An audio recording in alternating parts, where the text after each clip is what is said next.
13:36, seguimos en esta tarde de lunes en negro y amargo. 2236566000 es nuestro número de WhatsApp. Recuerden que nos pueden mandar mensajitos de voz para lo que se les cante. ¿Quieren, por ejemplo, el número de una pizzería? ¿No saben a dónde llamar? Nos mandan un mensajito. No les vamos a responder, pero nos pueden mandar el mensajito igual. No es que lo tengan prohibido. Simplemente lo vamos a escuchar, vamos a decir qué pelotudo. ¿Quieren un tema? No nos escriben. Ahí está, manden un mensajito. ¿Quieren un tema de Shakira?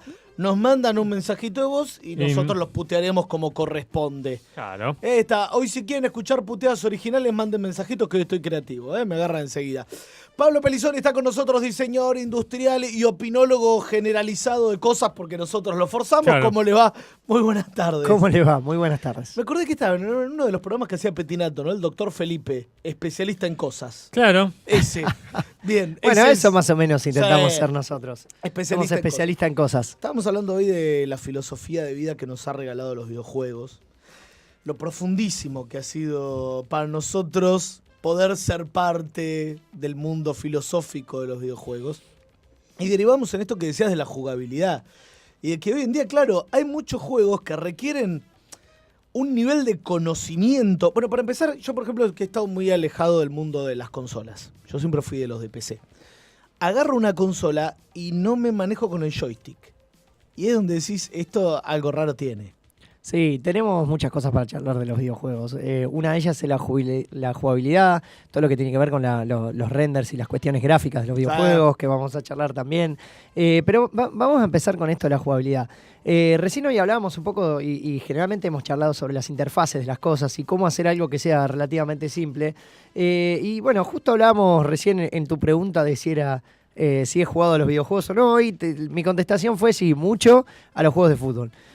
¿Qué pasa? En el último tiempo los juegos de fútbol, a diferencia de los juegos de rol o los juegos en primera persona, que realmente los motores han logrado, o sea, todas las tarjetas gráficas y todo han logrado que los videojuegos se conviertan en algo, digamos, 99% real, que uno se cree que está ahí en la guerra y que está en Afganistán. Los juegos de fútbol me parece que mutaron para ese lado y a mi humilde opinión creo que se equivocaron porque encontraron una manera de hacer que los jugadores sean iguales, que sean perfectos, que sea el mismo árbitro, los estadios, todo eso que tiene que ver con, digamos, los motores gráficos, pero en realidad en la jugabilidad han ido un poco más para atrás, ¿no? Hay el nuevo FIFA tiene un modo que se llama modo historia, que está buenísimo porque en realidad ya se fueron al carajo, vamos a hablar mal y pronto. ¿Qué es lo que hacen? Vos sos un jugador de fútbol y entonces, o sea, como concepto está bueno, pero ya nos olvidamos lo que decía de la jugabilidad del fútbol en sí. Entonces vos, la historia es que vos sos un jugador de fútbol y entonces de acuerdo a cómo vas jugando, te contratan. Es una mezcla del PC Fútbol que era viejo, con el manager, Entonces vos, a medida que vas jugando, pero sos un solo jugador. Y tiene un solo nombre, no podés personalizar nada, no me acuerdo el nombre, lo vamos a buscar. Y entonces vos, la historia, mientras vos vas jugando y de acuerdo a tu desempeño en el juego que vos estás manejando, el tipo te van contratando, no, tenés problemas en el vestuario, o sea, como que lo personalizaron mucho y lo llevaron mucho a un juego de rol, ¿no? Y uno, yo me acuerdo, hoy justo hablábamos, qué sé yo, el FIFA 95, esos muñequitos que eran chiquititos, o había un juego de fútbol, me acuerdo que era cerca de los 90, que se veía de arriba, que era de las consolas, que uno hacía mesa con el vidrio la arriba, mesa con el vidrio, que hacía el gol así, claro, que hacía el gol inclinado. Y esos juegos por ahí tenían muchísima menos gráfica, menos fantasías, menos realismo, pero eran adictivos. Y bueno, un poco con los juegos de móviles también pasa eso, ¿no? O sea, el juego por ahí más pedorro es el más adictivo y uno después empieza a interpretar cuál es la situación. Entonces, digamos que se ha cambiado un poco el eje. Tenemos estos videojuegos hiperrealísticos, ¿sí? Con todos los motores gráficos y todo eso. Terribles. Y los juegos, digamos, que empiezan a ser adictivos, que han pasado más a los móviles, que tienen muy poco por ahí recursos, sí, consumen memoria RAM y todo, pero por ahí tienen muy poco recurso y se le desarrolla mucho la jugabilidad. Hay una documental en Netflix que es de los desarrolladores de videojuegos. Indie Game The Movie. Indie Game, sí. Hay un videojuego que se llama Meatball. Sí, Meatball, el del mochito rojo. Exactamente, que es como un muñequito carne. Sí. Y entonces los tipos, digamos, si bien tienen un buen desarrollo gráfico, digamos que la jugabilidad es lo que más está en juego ahí. O sea, es como una carne que aparecen sierras circulares, todo un poquito agresivo, y la carne va saltando de lado en lado, y entonces si la agarra la sierra... Bueno, en ese mismo documental hay otro juego que hicieron para Xbox, que es el que es un mundo bidimensional que va rotando. Sí. Y cambió todo el... Fez se llama el juego. Exactamente. Que cambió todo el concepto del videojuego. Yo lo jugué, no es muy divertido, la verdad. No es muy copado. El tipo plantea algo más artístico, que dice, es como generar un estado de ánimo que lo consigue, es como muy zen todo, es agradable estar adentro del juego. Pero el tipo cambió la jugabilidad por generar un estado de ánimo. Y me gustó eso, de decir, bueno, reconceptualicé todo, te cambié la forma en que lo jugás, y eso me pareció que era el chiste. Cambiaba la jugabilidad por completo. Es que esto es un poco también como cuando hablamos de las películas hollywoodenses, ¿no? El otro día charlando con un conocido, me dice, che, pero y llegamos al límite, o sea, vamos a ver las películas de 30 años y vamos a decir qué cagada que eran en el 2015, como cuando vemos una hora de Drácula que se ven los hilos. Sí. Pero mirá, la diferencia es que, digamos, hoy llegamos casi al límite. Vos ves una película, por ejemplo, como Avatar, y te das cuenta que tranquilamente podría ser real. O sea, ya engañamos al ojo humano al límite. Entonces, lo que debería cambiar o lo que puede llegar a cambiar el paradigma de ver una película no es mejores efectos especiales, sino distintos. Y ahí es donde entra, por ejemplo, ahora todo lo que tiene esto que vos decís de Fez, de decir, bueno, ya está, o sea, hay un montón de cosas inventadas, bueno, ¿qué podemos hacer? Listo, es esto que lo veo en 2D y de pronto me doy vuelta al edificio y cambia todo el panorama y el plano de juego. Películas, por ejemplo, que yo siempre comentaba la diversión de que sea una película que uno pueda elegir, entonces, de acuerdo ahora a la realidad virtual, o que uno pueda elegir personaje, digamos. Esas son las cosas que pueden y deberían cambiar. Bueno, es muy original este juego que presentaron ahora que se llama Her Story, que se puede jugar en cualquier tipo de dispositivo, vos lo comprás y lo que tenés es el acceso a la base de datos de la policía y una serie de videos sobre un homicidio. Y nada más. Y ahí desarrollás vos tu juego. Vos tenés la base de datos, consultás, le mandás mail a la forense que te responde. En realidad es un sistema ya preparado para responder a ciertas frases que vos le vas a poner. Entonces le mandás mail, la mina te dice, bueno, tenés que esperar tantos días y te lo manda de vuelta y ves los videos y lo que ella dice tiene un sentido, vas por acá, vas por allá. Pero replantearon el modo de jugarlo. Claro. Es Carmen Sandiego, que es el mismo en juego que existe hace 1.000.000 de años, pero lo hicieron replanteado, te lo hacen pensar de otra manera. Claro, bueno, yo ahora descargué uno, yo en el Apple Watch trato de probar cosas raras como para ver este tipo de interfaces. Y descargué uno que es un tipo que va a la luna, el juego es una estupidez porque son todos textos, o sea, no hay desarrollo gráfico. Pero ¿cuál es el chiste? El tipo me manda yo lo tengo activado el juego, pero no estoy con el celular todo el tiempo. Entonces, el tipo me manda al Apple Watch mensajes, como si fuera una persona más. Entonces, ¿qué es esta idea que vos decías recién de este juego? Que no lo conozco y lo voy a descargar para probar. Está muy bueno. Pero entonces yo por ahí estás trabajando y entonces te llegan un mensaje, como si fuera un mensaje común de WhatsApp o lo que fuese, y te dice, Pablo, mirá, estoy acá en la luna, bla, bla, bla, bla, tengo que hacer esto u otro. ¿Vos qué te parece? Como elige tu propia aventura. Claro, lo mismo iba a decir. Pero el chiste ahí está en que lo pensaron directamente para el Apple Watch. Claro. Entonces, vos no lo tenés encima y todo, y por ahí yo estoy ahora y me llega el mensaje, como me llega un mensaje tuyo del flaco, me llega del astronauta que está totalmente mentira, ¿no? Pero que el tipo que está allá. Entonces, y te va haciendo interactuar. Yo creo que, digamos, eso es lo que deberían tener que empezar a enfocarse. Y volviendo a lo que decíamos antes, en algunos juegos, todo lo que tiene que ver con el renderizado en tiempo real, que por ahí ahora charlamos un ratito sobre eso, juegos en primera persona y todo está bien.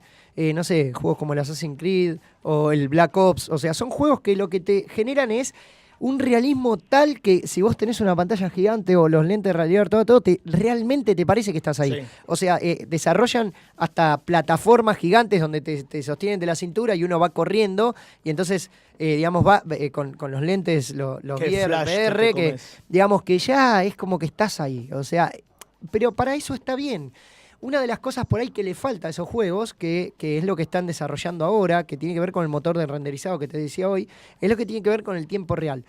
El renderizado en tiempo real significa, viste cuando vos a veces ves un videojuego, que aparece un video antes y se ve como una película y después pasa al juego, pero no se ve tan real. Y vos decís, flaco, pero si lo pudieron hacer después. Bueno, el problema está en que ellos no pueden renderizar en tiempo real la inteligencia artificial que uno pueda decidir desarrollar. Es decir, requiere un movimiento de máquina infernal. Exactamente, eso es lo que requiere. Y eso es muy complejo todavía. Yo creo que hasta ahí faltaría, o sea, lo que falta de la tecnología es eso, poder desarrollar una placa de video que pueda hacerlo en tiempo real. Yo me acuerdo, hace 2 años estuve traje para la universidad a uno de los chicos que había trabajado en Metegol y que trabajó también en Avatar, estuvo en Australia y todo, y me decía que, por ejemplo, para Avatar, ellos desarrollaron una escena que era cuando él pelea con un taparrabo contra uno de los robots, en una de las escenas finales. La escena duraba, creo que algo de 5 minutos, no más que eso. Entonces, lo que hacen en Hollywood es mandar a diferentes lugares del mundo, India, Australia, tienen muchos lugares en Asia, ahora no recuerdo bien, él me había comentado. A las granjas. Claro, más o menos. No, las granjas de render. Sí, sí, sí. Entonces, no, me acordé de otra cosa de las granjas, por eso me pareció gracioso. No sabía que les decían granja de render, mirá. Sí. Entonces, ellos decían que para renderizar esa escena, y que ya estaba predeterminada, digamos, ya tenían todos los modelados y todo, tenían una habitación gigante con todo un piso y cortinas de agua para que no entre polvo, y tenían todo eso lleno de máquinas y GPU, todo funcionando para renderizar eso. Y tardaban por ahí, 2 o 3 meses en renderizarlo. Entonces, imaginemos llevar eso a PlayStation, Xbox, para que encima lo esté renderizando en tiempo real. O sea, que si yo giro, en ese momento me lo esté renderizando. Es medio complejo, pero hasta eso falta. Ahora, volviendo a lo que decíamos, los videojuegos de deportes, los videojuegos por ahí de inteligencia y todo eso ya está agotado. O sea, necesitan... ¿Cuántas veces uno le encantaría poder ir y pegarle al árbitro en el de fútbol, ¿no? Decir, claro. O que realmente se equivoque, ¿no? Eso que le pedimos al fútbol real que no pase, como por ejemplo que se dejen de equivocar los árbitros, todo. Tendería a llevarlo un poco más. Y volviendo a lo que le decía del FIFA, me parece que está buena esta idea de la historia. Se fueron al carajo, pero como diciendo, bueno, ya del fútbol no podemos agregar más gráficos, metámosle cosas. En vez de meterle jugabilidad, hicieron este modo historia que un poco también te da esa cosa de, bueno, es otra cosa. Está bien la búsqueda, ¿no? Está bien la búsqueda, claro que sí. Ahora por ahí la gente intenta con eso. El otro día vi una especie de mini documental que me pareció brillante por la idea. Analizaba toda la historia de la evolución de las gráficas de los videojuegos en base a las piedras. Rocks se llama el documental, claro, en donde arranca con el Asteroid, que era un triangulito, y las piedras eran casi un círculo que venía y le tenías que disparar, a los juegos más avanzados en donde tenés piedras con mojo, piedras más mojadas, menos mojadas. La etapa del fotorrealismo, como el Tomb Raider, que metía una foto y les tiraban así de una garcha insoportable. Sí. Pasamos por todo realmente, y ahora estamos llegando a un lugar avanzadísimo en donde tenés escenarios infinitos. Dentro de esos escenarios infinitos tenés la generación de materiales que se van acomodando solos, pero como que todavía no nos termina de cerrar. Y en realidad lo que nos pasa es que todos los juegos son iguales. Exactamente. Es que vos sabés que esto es como cuando, por ejemplo, Pixar o grandes estudios de animación, DreamWorks, lo que hacen es desarrollar un motor para tal cosa. Por ejemplo, cuando desarrollaron en el 94, 95, no me acuerdo qué año era, pero que hicieron la película Monster Inc., en Pixar desarrollaron exactamente un motor para el pelo del monstruo grande, el celeste. Entonces, ¿qué hicieron? Ed Sullivan, gracias. Me tendría que acordar porque mi hijo la ve todo el tiempo. Entonces, ¿qué hicieron? Ese motor, después lo que hacen los tipos es venderlo. O sea, entonces desarrollan como si fuera un programa en 3D de esa, digamos, movilidad del pelo, y después lo agarran y lo empiezan a vender a todo el mundo. Poca gente sabe que Pixar en realidad es una computadora, es un sistema de renderizado 3D. A mucho antes que ser una compañía cinematográfica. Exactamente. Por ejemplo, hicieron Thor, la versión nueva de Tron, perdón. La versión nueva de Tron está toda hecha en sistema Pixar. El chiste es ese. Y en realidad sí. Después la empresa. Máquina. Exactamente. Y te decía, en los videojuegos pasa lo mismo. Por eso se ven todos muy parecidos. Claro. ¿Qué es lo que hacen? En el proceso de fabricación, digamos, de un videojuego es el siguiente.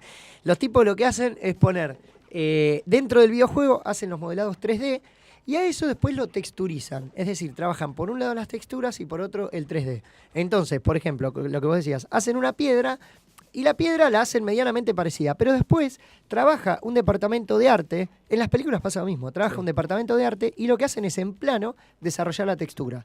La capacidad que han logrado de poder adaptar esa textura a cualquier forma, eso es lo que han modificado los videojuegos. Y volvemos a lo mismo. Lo que venden los tipos es, bueno, yo te vendo el escenario, te vendo el motor, te vendo cómo funciona y te vendo texturas. Entonces vos después decís, bueno, ¿cuánta cantidad de piedras ponés? ¿Cuántos edificios ponés? ¿Cuántos acá? Entonces, Eso es lo que vos decías. Uno compra un videojuego de una, de otra, de otra. Y también es cierto que eso a las empresas que desarrollan videojuegos les ahorra muchísimo tiempo. De hecho, si uno ve los GTA, o sea, fueron modificando desde el tipito que se veía de arriba, el primer GTA de hace 1000 años, Sí, hasta el de ahora, se veía de arriba, y después el 4, el 5, el 6, el 7, van mejorando, si querés, esas capacidades de visualización y de velocidad de renderizado, pero en realidad el juego es el mismo, las ciudades son las mismas, agregarán algún auto, pero el motor ya lo tienen de base, entonces es más fácil hacerlo. Pero, a la vez, también tienen el problema de que están atados a eso. Es como cuando salía el Windows, no sé, el Windows 3.1, después el Windows 95, que fue el primer cambio, pero después desarrollaban sobre Windows 95. Y eso tiene el gran problema de que todos los problemas que vengan teniendo los vienen acarreando, porque ya tienen... Por eso, Valve, que es una compañía que no tiene la plata para comprar esos sistemas, está desarrollando algunos de los mejores juegos que se pueden ver en el mercado, como es Portal o como es Mirror's Edge, que son juegos que plantean una forma completamente diferente de jugar. Portal, para el que no lo sabe, es un juego de resolución de puzzles, digamos, en donde vos tenés una pistola que puede abrir un portal hacia otro lugar. Y ese es tu superpoder y con eso te tenés que manejar. Y el juego es fascinante. Y tiene una capacidad gráfica que es una garcha para la época. Sí, pero sí, el juego sí, es genial. Bueno, hay un juego que es muy, muy bueno digamos, en gráfico, que se llama Limbo. Yo no sé si lo pudieron ver. Es un videojuego bastante tenebroso. No tiene texturas, no tiene nada. Es un juego de sombras, de contrastes. Sí. Pero la verdad que los movimientos que lograron, o sea, estamos hablando como si fuera una especie de Mario Bros. Claro. Del 2012-2013. Tiene una capacidad gráfica que realmente, y lo jugás en el móvil y anda bárbaro y todo, no hay texturas, no hay colores, no hay nada. Son contrastes blancos y negros. Pero la capacidad del sonido, hay que jugarlo con auriculares porque es impresionante y es súper tenebroso el juego. Y ahí vamos a lo que decíamos. Es más fácil mover un pescadito o 10 pescaditos que una gran ballena, ¿no? Entonces en los videojuegos pasa eso. Hoy dan vuelta, por eso también está toda esta cultura de las grandes... que se hacen grandes empresas, pequeñas personas, y eso también tiene que ver con esto que decíamos, ¿no? Que no se tienen que basar y mantener toda una estructura, ¿no? Que, bueno, ahí está el chiste, ¿no? Ahora esto traspolable a todo el mundo también del diseño industrial, porque lo mismo pasa con los autos, las computadoras, llega un momento en que están diseñando todo igual. Exactamente. Se terminaron las ideas, se terminó el mundo. Y ahí es donde florece mucho las páginas como Kickstarter o Indiegogo, que son las páginas de crowdfunding. Claro. Que ahí tenemos todo un mundo nuevo, que es que la gente paga para que otro lo construya. Pasa exactamente lo mismo en el diseño. Entonces, por ahí 3 o 4 personas se les ocurre hacer algo y si lo publicitan medianamente bien y convencen a la gente y el producto está... no sé si saben algo de crowdfunding, ¿podemos tirar o estamos en tiempo? Expliquemos un poco de crowdfunding. Muy breve, porque también va para los videojuegos. También va para los videojuegos, música, para todo. El crowdfunding lo que hace es, uno compra antes de que el producto exista. Vamos a suponer que con el flaco, vos y yo tenemos un producto que nos encanta y decimos, esto a la gente le tiene que gustar. Entonces, ¿qué hacemos? Lo ponemos en la página de Kickstarter o cualquier otra de crowdfunding y decimos, miren a todo el mundo, esto es lo que nosotros queremos hacer. Y le mostrás un prototipo y un video y se lo vendés y se lo vendés y se lo vendés. Y después lo publicás y hay gente que te escribe y te dice, mirá, yo tengo tantos bakers que son los que ponen plata, pero si me das tanto a cambio. Entonces, si vos convenciste a la gente, vos lo que haces es decir, bueno, yo voy a poner, necesito, por ejemplo, $60.000, vamos a poner cualquier cosa, $60.000 en 60 días. Entonces, si vos lo juntás en 60 días o menos, no hay problema, el producto funciona y se empieza a fabricar. O sea, no hay nada hasta ese momento. Puede haber un prototipo o algo. Uno, como comprador, lo que hace es como si fuera una especie de preventa, pero nunca se fabricó, digamos. Hacer la preventa a menor precio. Exactamente, claro. Exactamente. Vos decís, bueno, yo como comprador digo, voy a comprar lo que diseñaron los chicos y van a fabricar, en vez de a 150 que lo van a vender, a 60. Se han generado empresas, pero te digo, millonarias, literalmente. Nosotros hace 3 años compramos una impresora 3D por ahí, la Paria 3D, que nos costó en ese momento $500. Hoy está a 800, no hay tanta diferencia, pero los flacos sacaron creo que $35 millones. en 60 días. O sea, ahí está la locura. En los videojuegos se usa muchísimo, se usa mucho en la música, en documentales. Ahora hay uno dando vuelta de Dieter Rams, que es un arquitecto y diseñador muy, muy famoso, que lo está como inflando a un colega nuestro que está en México, que es Patricio Ortiz, que nos va a estar escuchando. Le mando un saludo, un gran diseñador, que está allá y él es el que lo está patrocinando y todo. Entonces, bueno, Alfredo Casero hizo Cha Cha Cha de Movie a través de, creo que de Ideame, que es uno de los... Ideame, Ideame es el de, digamos, el nivel latinoamericano que lo hizo esta chica que inventó las pechacuchas, las charlas. Nos fuimos a cualquier lado. Bueno, ese Ideame está, si alguien quiere meterse en crowdfunding, Ideame es muy bueno y es a nivel latinoamericano. Está buenísimo. Ahí salen muchos videojuegos. Para también, invertir está bueno también. Capaz que hay algunos que te podés conseguir o parte de las propiedades de una película o de, bueno, ojo, que también es como la bolsa, ¿cierto? Sí, ahí también entra el crowdsourcing. Tenemos que hablar de esto en otro momento. Se nos fue de tema. Se nos fue, ya estamos casi a las 2 de la tarde. Gracias, Pablo. Gracias a ustedes. El tipo viene 5 minutitos antes de irse. Termina hablando.